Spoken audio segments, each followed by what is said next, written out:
천천히 읽겠습니다. 다섯째 천사가 나팔을 불매 내가 보니 하늘에서 땅에 떨어진 별 하나가 있는데 그가 무저갱의 열쇠를 받았더라.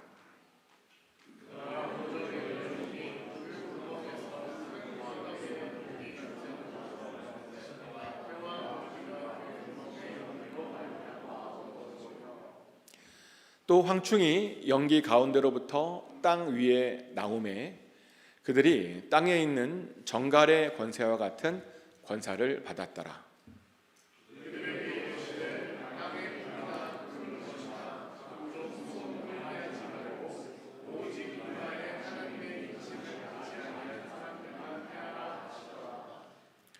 그러나 그들을 죽이지는 못하게 하시고 5달 동안 괴롭게만 하게 하시는데 그 괴롭게 함은 정갈이 사람을 쏠 때의 괴롭게 함과 같더라.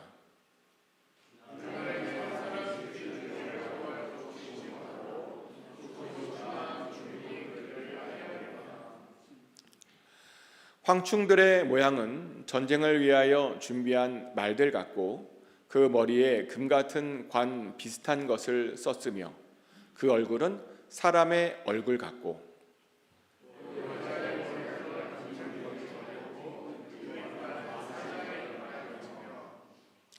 또 철 호심경 같은 호심경이 있고 그 날개들의 소리는 병거와 많은 말들이 전쟁터로 달려 들어가는 소리 같으며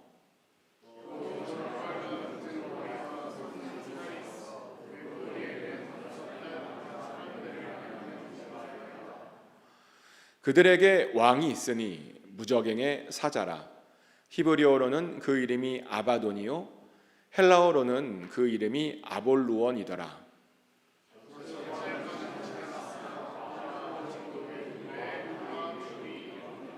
아멘.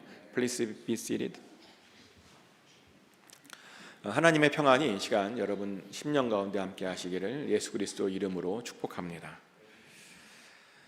저희 아내는 제가 설교 중에 과학 이야기하는 것을 굉장히 싫어합니다. 특별히 제가 타임머신 되게 좋아하는데 타임머신 이야기하는 것을 굉장히 싫어합니다. 근데 오늘도 어쩔 수 없이 필요해서요 아내 몰래 타임머신 이야기를 해보려고 합니다. 제 아내에게 말하시면 안 돼요. 여러분들과 저만의 비밀입니다. 만약 여러분들이 타임머신을 타고 2000년이 지난 미래의 세상에 가시게 된다면 여러분들은 어떨 것 같으십니까? 거기에서 많은 것을 볼 텐데 그 본 것들을 제대로 설명할 수 있으시겠습니까?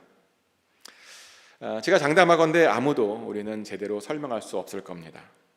기껏 우리가 보고 있는 요즘 우리가 알고 있는 것으로 어떤 설명을 시도하려고 하겠죠.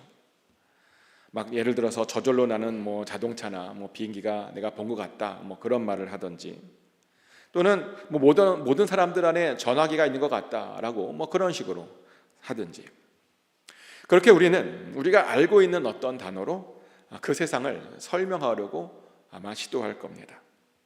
그런데 그런 설명을 들은 2000년 후의 사람들이 그것을 듣고 우리가 무엇을 설명하려고 했는지 이해할 수 있을까요? 절대로 없을 겁니다. 왜냐하면 그것은 그들이 쓰고 있는 그런 단어들이 아니기 때문이죠. 그래서 아마 그들은요 우리가 무엇을 받는지 무엇을 설명하려고 하는지 꽤 궁금해할 겁니다. 그런데요 지금 그런 비슷한 상황이 요한계시록에 나오는 사도 요한의 상황입니다. 하나님께서는 사도 요한을 미래에 있을 어떤 종말의 때로 데리고 가셨습니다. 아마 지금보다도 훨씬 더 먼 미래로 데려갔을 겁니다. 저는 그렇게 믿고 싶습니다. 왜냐하면 우리가 비슷한 시대로 데려왔다면 우리의 시대가 그렇게 종말의 시대가 되는 거잖아요. 그래서 저는요 사도 요한이 우리보다 훨씬 더 먼 미래로 갔었으면 좋겠습니다. 아무튼 하나님께서 사도 요한을 그런 종말의 시대로 데리고 갔습니다.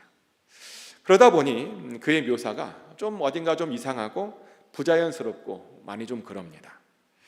실제로 사도 요한은 5번째 나팔과 6번째 나팔이 불려지면 황충이라고 하는 것과 환축이라는 메뚜기와 어떤 말이 나올 것이다 라고 말을 합니다. 그러면서 사도 요한은 그가 본 그 메뚜기의 모습을 이렇게 묘사하죠. 요한계시록 9장 7절부터 10절까지 말씀 다시 한번 읽어드릴 텐데요, 이게 도대체 뭔가 한번 상상하시면서 들어보시기 바랍니다. 황충들의 모양은 전쟁을 위하여 준비한 말들 같고 그 머리에 금 같은 관 비슷한 것을 썼으며 그 얼굴은 사람의 얼굴 같고 또 여자의 머리털 같은 머리털이 있고 그 이빨은 사자의 이빨 같으며 또 철 호심경 같은 호심경이 있고 그 날개들의 소리는 병거와 많은 말들이 전쟁터로 달려 들어가는 소리 같으며 또 정갈 같은 꼬리와 쏘는 살이 있어 그 꼬리에는 5달 동안 사람들을 해하는 권세가 있더라. 아멘.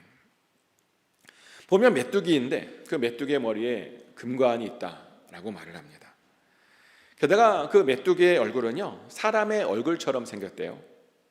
또 머리털이 있는데 그 머리털은 여자의 머리털과 같고 이빨은 사자의 이빨과 같답니다. 또 가슴에는 철 호심경이 있고 그 날개 소리는 얼마나 큰지 병거와 많은 말들이 전쟁터로 달려가는 그런 소리와 같답니다. 또 그 메뚜기에는 전갈과 같은 꼬리가 있는데 그 꼬리에는 쏘는 화살 같은 것도 나온다라고 사도 요한은 말합니다. 자, 무엇을 보았는지 상상이 되십니까? 안타깝게도 미래의 어떤 것을 2000년 전의 언어로 표현하다 보니 우리는 잘 상상이 되질 않습니다. 근데 그럼에도 불구하고 제가요, 이것이 무엇일까 궁금해서 챗GPT한테 이 본문을 주고 물어봤어요. 2000년 전에 사람이 와서 현대에 와서 뭘 보았다는데, 이걸 보았다는데 너는 뭘 같니? 라고 제가 물어보았습니다. 그랬더니 챗GPT가요, 뭐라고 말하냐면 헬리콥터를 본 것 같다 라고 말을 해주는 거예요. 여자의 머리털과 금관처럼 보이는 것이 헬리콥터의 프로펠러처럼 보인답니다. 챗GPT의 말이에요. 또 헬리콥터의 모양 그 자체가 사람의 얼굴과 이빨같이 생겼다라고 말을 하고요. 또 헬리콥터가 날면서 어마어마한 소리를 내잖아요. 또 군용 헬리콥터 뒤에는요, 전투를 위한 소형 기관총 같은 것이 있어서 정갈의 꼬리처럼 뭔가를 열심히 쏜답니다. 그러니 챗GPT가 말하길 이것은 헬리콥터라고 그렇게 말해 주었습니다. 근데 그렇게 보니까요, 정말 어쩌면 사도 요한이 헬리콥터를 보지 않았을까 그런 생각도 해봅니다. 또 여섯 번째 나팔을 불렀을 때도 또 요한이 뭔가를 봤죠. 요한계시록 9장 17절 말씀인데요, 이 같은 환상 가운데 그 말들과 그 위에 탄 자들을 보니 불빛과 자줏빛과 유황빛 호심경이 있고 또 말들의 머리는 사자 머리 같고 그 입에서는 불과 연기와 유황이 나오더라. 아멘. 이 말씀도 또 챗GPT한테 똑같이 동일하게 물어봤습니다. 이것은 도대체 너가 뭘 본 것 같냐고 제가 똑같이 물어보았습니다. 그랬더니 이번에도 챗GPT가 뭐라고 말해줬냐면 이것은 탱크 같다고, 전차 같다고 그렇게 말해주었습니다. 재밌죠? 물론 챗GPT가 틀릴 수 있습니다. 그리고 사실은 그 종말의 때가 지금보다 훨씬 더 먼 미래라면 어쩌면 그것은 헬리콥터와 탱크보다 더 발전된 어떤 형태일 수도 있습니다. 아니면 정말 말 그대로 요한의 말대로 메뚜기나 말일 수도 있겠죠. 하나님께서 진짜 그 마지막 날에 메뚜기와 말을 만드셔서 마지막 때에 우리에게 보내줄 수도 있습니다. 근데 사실요, 이것들이 뭐냐는 사실은 그렇게 중요한 이야기가 아닙니다. 중요한 이야기는 뭐냐면 그 5째 나팔과 6째 나팔이 불려지면 이런 무시무시한 것들이 이 세상에 나오게 된다는 그런 겁니다. 그리고 그런 것들이 나오게 되면 많은 사람들이 다치거나 죽게 될 것이라는 거죠. 실제로 5번째 나팔이 불려지자 하늘에서 어떤 별이 하나 떨어졌습니다.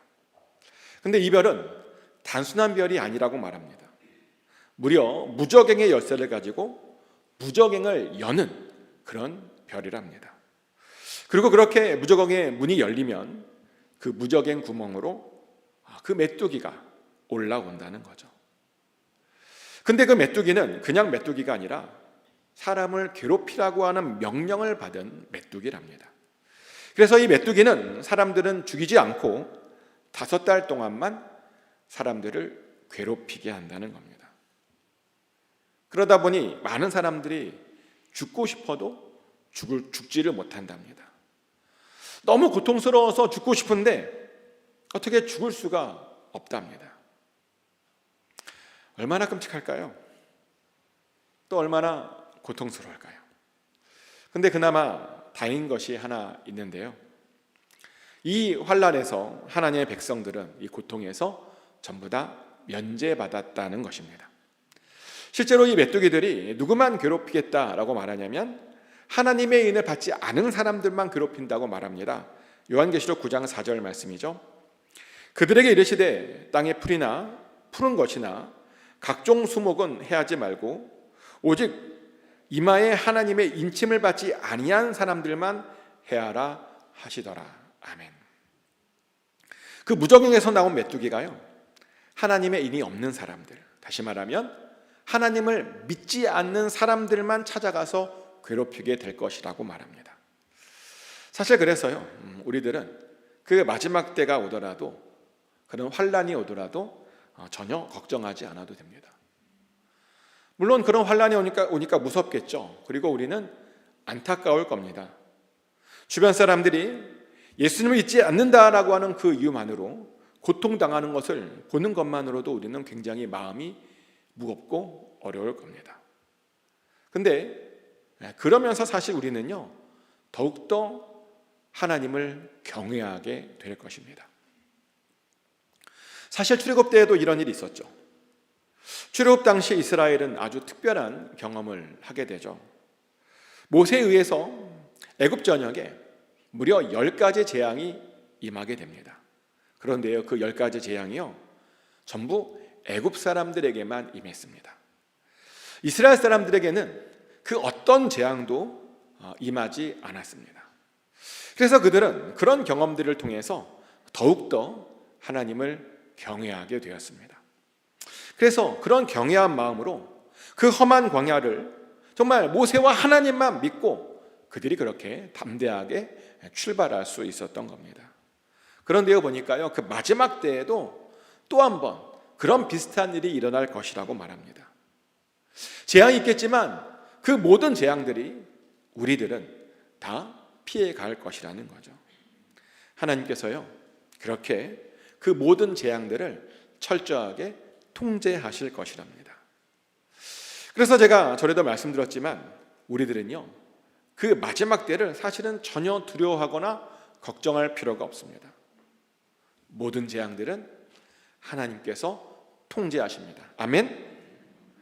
근데 보면요, 하나님께서 보면 항상 그러셨어요. 실제로 욥기에도 그런 장면들이 나오잖아요. 하나님께서 사탄에게, 욥에게 내릴 재앙들을 허락하세요.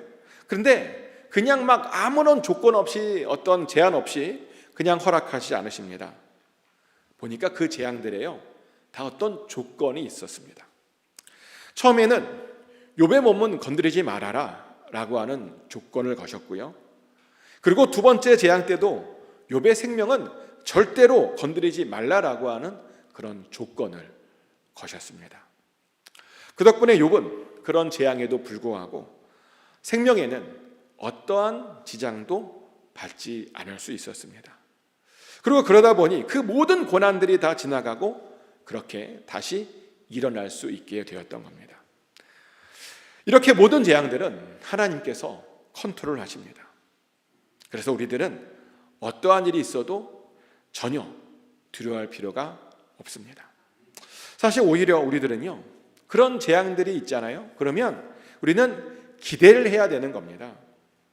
하나님께서 우리들을 어떻게 보호해 주시고 어떻게 이끄실까, 그런 것을 볼 그런 기대를 해야 되는 겁니다. 사실 저도요, 그래서 어떤 일이 일어나면 사실은 저는 기대를 합니다. 어떤 어려움이 오면 하나님만 바라보고 오히려 거꾸로 기대를 합니다. 그리고 보면 하나님께서 보면 항상 승리하시더라고요. 아멘. 사실 이 세상 속에서, 세상 역사 속에서 하나님께서 승리하시지 않으셨던 적은 단 한 번도 없었습니다. 어떤 사람은 말하기를 십자가에서 예수님께서 죽으신 것이니 그때는 악이 승리한 것 아니냐라고 말하기도 합니다. 그런데요, 아니요, 아닙니다. 예수님께서 부활하심으로 오히려 그 사탄의 머리를 밟으셨습니다.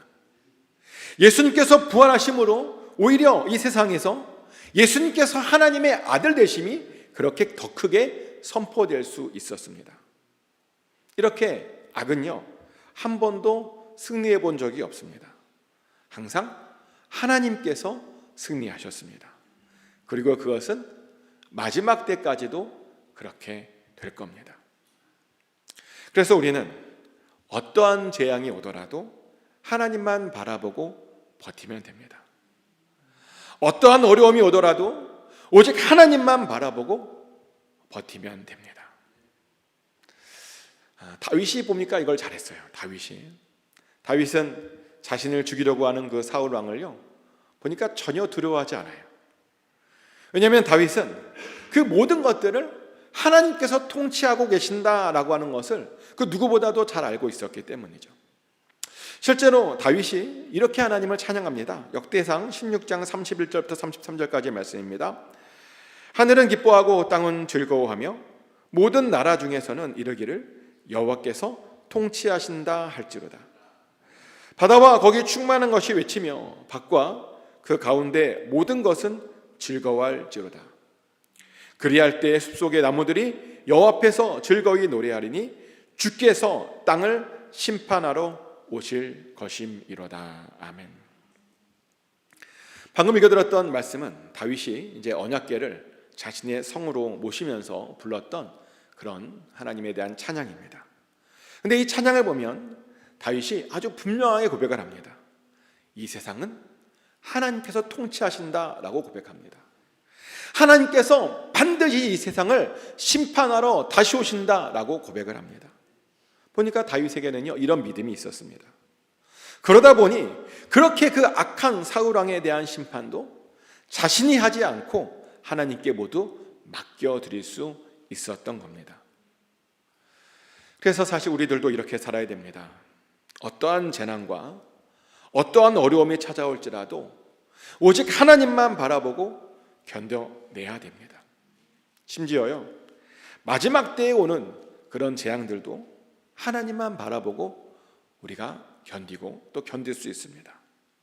그리고 우리가 그럴 수 있는 아주 결정적인 또 다른 이유가 하나 있는데요, 우리는 그 마지막 때에 일어날 그 악한 일의 배후가 누구인지 또 그 이름이 뭔지를 우리가 아주 잘 알고 있기 때문이죠. 요한계시록 9장 11절 말씀입니다. 그들에게 왕이 있으니 무적행은 사자라. 히브리어로는 그 이름이 아바돈이요 헬라어로는 그 이름이 아볼루온이더라. 아멘. 그 배후에 있는 왕은 무적행의 사자라고 합니다. 그리고 그 왕의 이름을 보니까 아바돈이고 아볼루온이다 라고 말합니다. 아바돈은 원래 죽은 자들이 가게 되는 수호를 가리키는 원래는 그런 장소의 개념인 줄 알았습니다. 그리고 실제로 구약에 보면 항상 아바돈이라고 하는 말과 그 수홀이라고 하는 말이 같이 나와요. 잠언 27장 20절에도 그렇게 나오는데요, 수홀과 아바돈은 만족함이 없고 사람의 눈도 만족함이 없느니라 라고 나옵니다. 수홀과 아바돈, 이것이 만족함이 없다, 같은 것이다 라고 나오는 거죠. 이렇게 이스라엘은요, 전통적으로 아바돈을 수홀과 같은 그런 장소의 개념이라고 그렇게 생각했습니다. 근데 사도 요한에 따르면 이 아바돈은 그런 단순한 장소의 개념이 아니다라고 말합니다. 죽은 자들이 있는 그 수호를 다스리고 있는 어떤 존재다라고 말하고요, 그리고 그가 그렇게 우리들에게 메뚜기 같은 것들을 보내줄 거다라고 말합니다. 그런데 제가 왜 이 아바돈을 두려워하지 않아도 된다라고 제가 감히 말씀드릴 수 있는지 아십니까? 우리가요, 그 아바돈이라고 하는 이름을 이미 알고 있기 때문입니다. 이름이 알고 있는 것이 중요한가? 네, 히브리적 개념에서는요, 누군가의 이름을 안다라고 하는 것은 사실은 아주 중요한 일입니다. 왜냐하면 히브리 사람들은 누군가의 이름을 알면 그 사람의 모든 것들을 다 컨트롤할 수 있다라고 그들이 믿고 생각했기 때문이죠. 그래서요, 사탄과 같은 존재도 일단 그 이름을 알면 컨트롤할 수 있다라고 그렇게 생각했습니다. 사실 그런 장면이 예수님의 이야기에도 나옵니다. 예수님께서 어떤 귀신 들린 자를 고쳐주시고 싶었습니다. 그래서 제일 먼저 하신 일이 뭐냐면 그 사탄에게 그 사람에게 들어간 그 귀신의 이름을 일단 알아내는 것이었습니다. 실제로 예수님께서요, 그 귀신에게 뭐라고 물어보냐면 너의 이름이 뭐냐라고 그것부터 물어보죠. 마가복음 5장 9절 말씀입니다. 이에 물으시되 내 이름이 무엇이냐 이르되 내 이름은 군대니 우리가 많음이니이다 하고. 아멘. 예수님께서 그 귀신의 이름을 물어봅니다. 그러자 그 귀신이 자신의 이름을 군대라고 그렇게 대답해 주었습니다. 그러더니 예수님께서요, 그 이름을 듣고 아주 쉽게 그 군대 귀신을 내쫓아 주셨죠. 이렇게 그 귀신의 이름만 알아도 그 귀신을 우리가 내쫓을 수 있다고 성경은 말합니다. 그런데 오늘 본문은 우리들에게 아주 놀라운, 아주 중요한 이름을 하나 알려주었는데요, 마지막 때 이 세상을 괴롭힐 자의 이름을 우리에게 알려준 겁니다. 그래서 우리는 그 이름을 사용해서 그 자의 괴롭힘에서 아주 넉넉히 빠져나갈 수 있게 된 거죠. 하나님께서 우리들에게 이런 놀라운 은혜를 베풀어 주신 것입니다. 물론 사실은 그 아바돈이 또 끝은 아닙니다.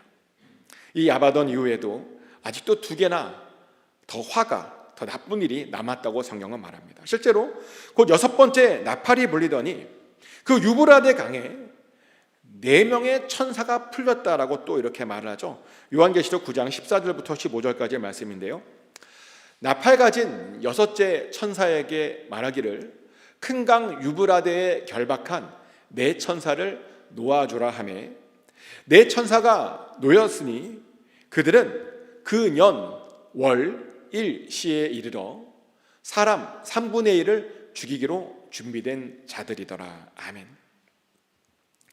큰 강 유브라데 강에 결박되었던 4명의 천사가 이제 풀려날 것이라고 말합니다.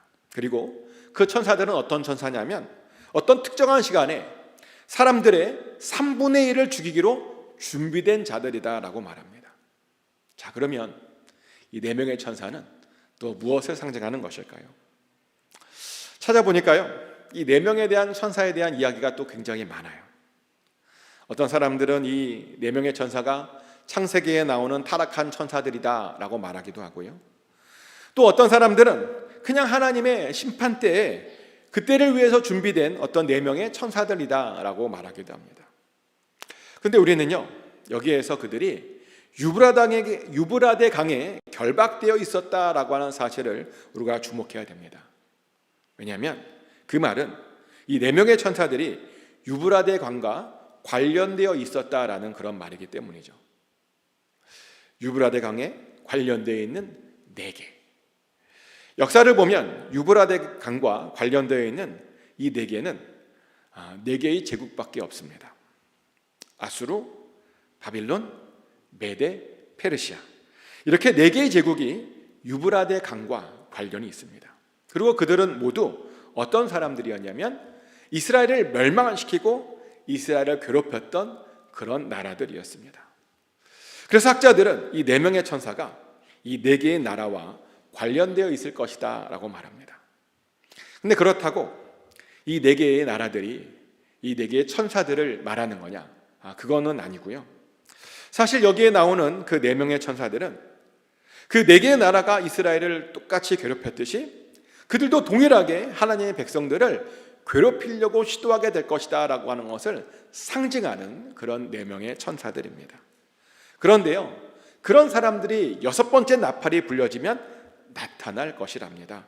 그리고 그들이 나타나서 사람의 3분의 1을 죽이게 될 것이다 라고 말합니다. 물론 다행히도 이때에도요, 하나님을 믿는 사람들은 당연히 보호를 받습니다. 5번째 나팔이 불렸을 때처럼 그때에도 이 보호는요 계속 유지되고 있는 중입니다. 그런데요, 그렇지 않은 사람들은, 하나님 믿지 않는 사람들은 이때 무려 3분의 1이나 죽게 될 것이라고 말합니다. 근데요, 그렇게 죽고 있음에도 불구하고 당황스러운 건 뭐냐면 그들이 그럼에도 불구하고 여전히 회개하지 않는다는 거죠. 요한계시록 9장 20절 21절 말씀입니다. 이 재앙에 죽지 않고 남은 사람들은 손으로 행한 일을 회개하지 아니하고 오히려 여러 귀신과 또는 보거나 듣거나 다니거나 하지 못하는 금은 동과 목석의 우상에게 절하고 또 그 살인과 복술과 음행과 도둑질을 회개하지 아니하더라. 이런 놀라운 재앙에도 죽지 않고 살아남은 자들이 3분의 2나 있었죠. 근데요, 그들은 여전히 자기들 손으로 행한 것들을 전혀 회개하지 않는다라고 말합니다. 그들은 여전히 귀신들이나 우상들에게 절하고 경배한다고 말하고요, 그들은 여전히 살인과 복술과 음행과 도둑질을 했는데도 회개하지 않는다라고 말합니다. 이게 굉장히요, 지금 당황스러운 상황입니다. 아니, 어떻게 이런 재앙을 맞았는데 회개하지 않을 수 있는 것일까요? 그런데요, 사실 그것이 심판입니다. 자신이 무슨 짓을 저질렀는지 몰라서 회개하지 못하는 것, 바로 그것이 심판입니다. 그래서 사실은요, 우리가 회개할 수 있다면 이미 하나님의 은혜 아래 있는 것입니다.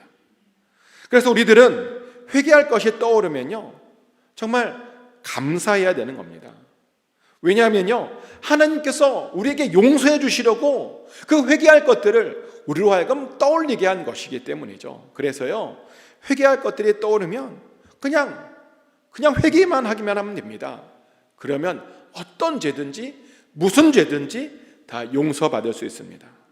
그러니 회개할 것이 떠오르면 바로 그 즉시 회개하시고 용서받으시길 축복합니다. 여기까지가 이제 5번째 나팔과 6번째 나팔이 불렸을 때 일어날 일들에 대한 그런 이야기입니다.